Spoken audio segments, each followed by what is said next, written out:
नमस्कार, मैं निकिता आपके साथ। आप देख रहे हैं सत्य हिंदी। एक नजर डालते हैं अब तक की सुर्खियों पर। दिल्ली की मुख्यमंत्री रेखा गुप्ता पर बुधवार सुबह सिविल लाइंस स्थित उनके सरकारी आवास पर जनसुनवाई के दौरान अचानक हमला हुआ।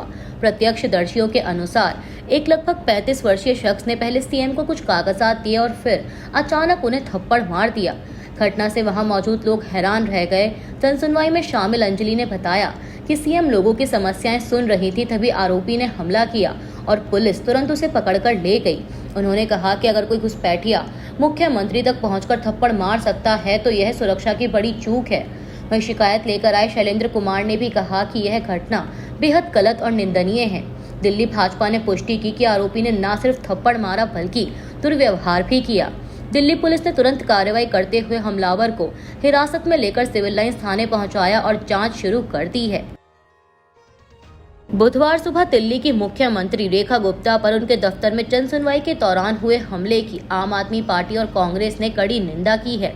दिल्ली की पूर्व मुख्यमंत्री आतिशी ने एक्स पर लिखा कि लोकतंत्र में असहमति और विरोध की गुंजाइश होती है, लेकिन हिंसा की कोई जगह नहीं है। उन्होंने उम्मीद जताई कि दिल्ली पुलिस हमलावरों पर सख्त कार्रवाई करेगी और रेखा गुप्ता पूरी तरह सुरक्षित रहेंगी। वहीं दिल्ली कांग्रेस अध्यक्ष देवेंद्र यादव ने कहा कि यह घटना सुरक्षा व्यवस्था की पोल खोलती है। उन्होंने सवाल उठाया कि अगर मुख्यमंत्री ही सुरक्षित नहीं है तो आम जनता और खासकर महिलाएं कैसे सुरक्षित रह सकती हैं। यादव ने कहा कि इस घटना की जितनी निंदा की जाए उतनी कम है और सरकार को तुरंत ठोस कदम उठाने होंगे।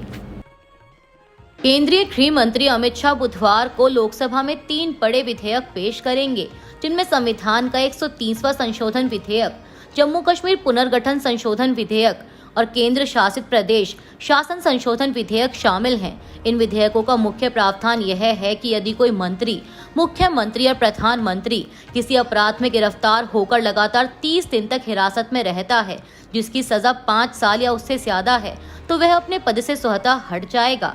प्रधानमंत्री पर भी यही नियम लागू होगा और यदि वह इस्तीफा नहीं देता तो 31वें दिन से पद पर नहीं रहेगा और रिहाई के बाद उन्हें दोबारा नियुक्त किया जा सकता है। बता दें कि अभी तक ऐसा कोई प्रावधान नहीं था। सरकार का तर्क है कि गंभीर आपराधिक आरोप झेल रहे मंत्री संवैधानिक नैतिकता को ठेस पहुंचा सकते हैं। वहीं विपक्ष ने आशंका जताई है कि इस कानून का दुरुपयोग कर विपक्षी नेताओं को गिरफ्तार कर पद से हटाया जा सकता है।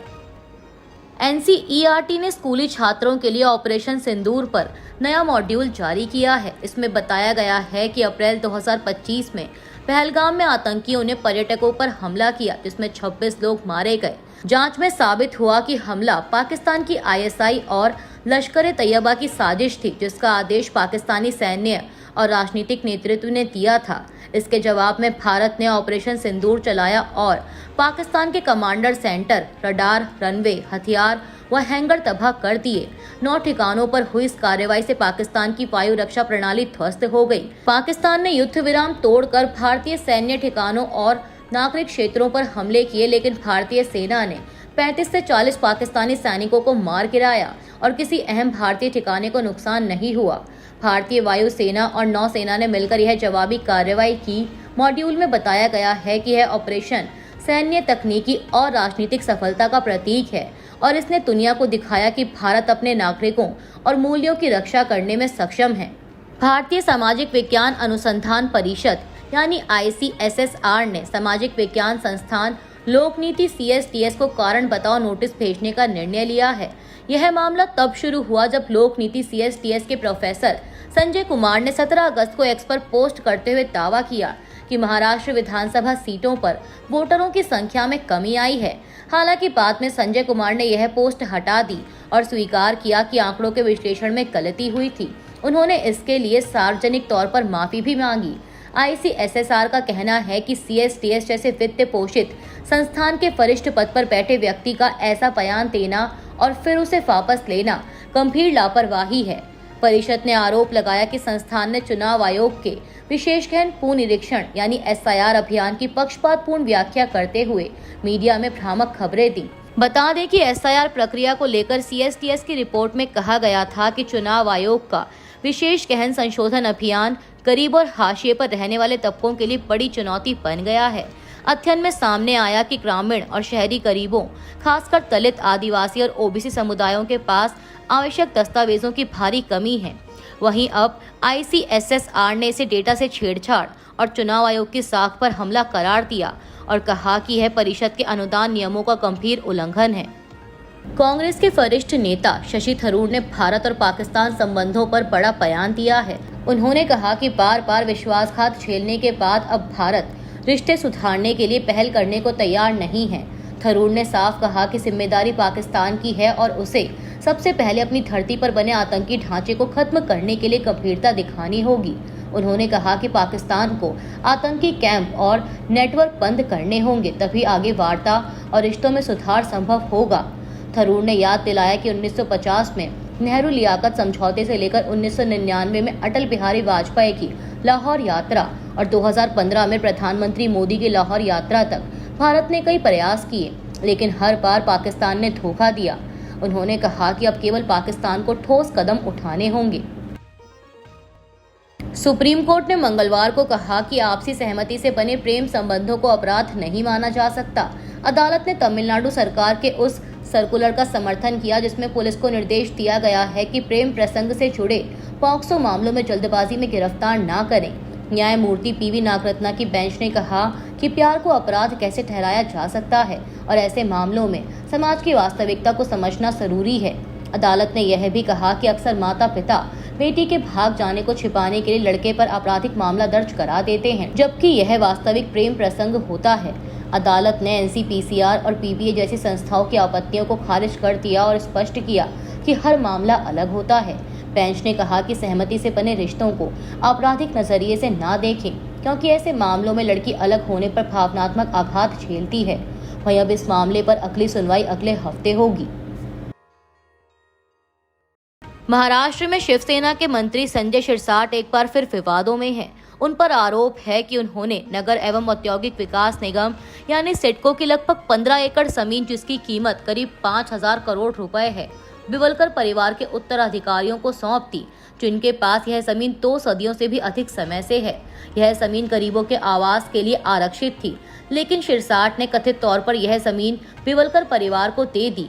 NCP शरद पवार गुट के विधायक रोहित पवार का कहना है कि शिरसाट ने नियमों को दरकिनार कर यह जमीन परिवार को दी, जबकि मामला सुप्रीम कोर्ट में लंबित है। वहीं बिवलकर परिवार का दावा है कि यह जमीन उन्हें 1816 में रघुजी आंग्रे से मिली थी, लेकिन वर्षों से यह विवादों और मुकदमे में फंसी रही। 2014 में बॉम्बे हाई कोर्ट ने उनके स्वामित्व को मान लिया था, लेकिन सुप्रीम कोर्ट ने इस पर रोक लगा दी थी। अब रोहित पवार का आरोप है कि सितंबर 2024 में सिडको का अध्यक्ष बनने के बाद संजय शिरसाट ने चुनाव आचार संहिता लागू होने से ठीक पहले परिवार को जमीन आवंटित कर दी। विपक्ष का कहना है कि इस जमीन पर 8,000 से 10,000 गरीबों के घर बनाए जा सकते थे, इसीलिए सरकार को यह फैसला वापस लेना चाहिए और शिरसाट से इस्तीफा लेना चाहिए। अमेरिका के राष्ट्रपति डोनाल्ड ट्रंप ने कहा है कि उन्होंने यूक्रेन युद्ध को खत्म करने के लिए भारत पर अतिरिक्त शुल्क यानी टैरिफ लगाकर कड़ा कदम उठाया है।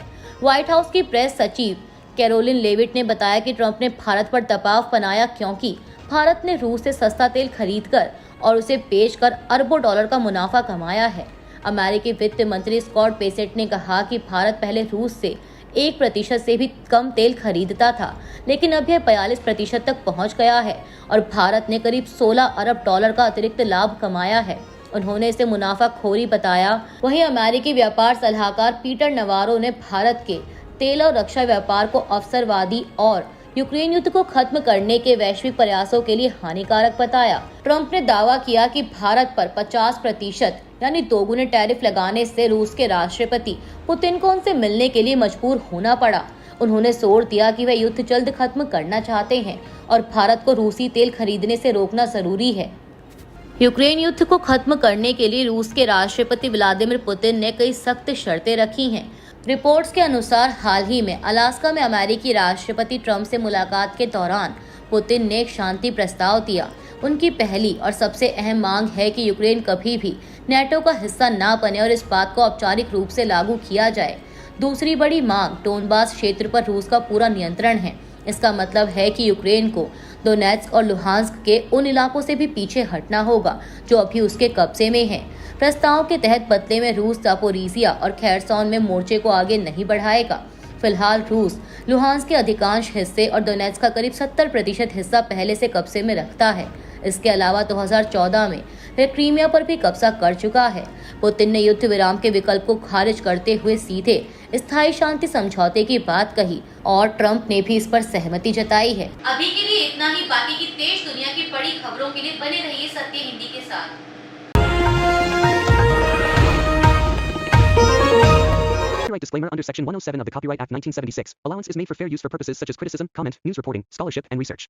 Fair use is a use permitted by copyright statute that might otherwise be infringing.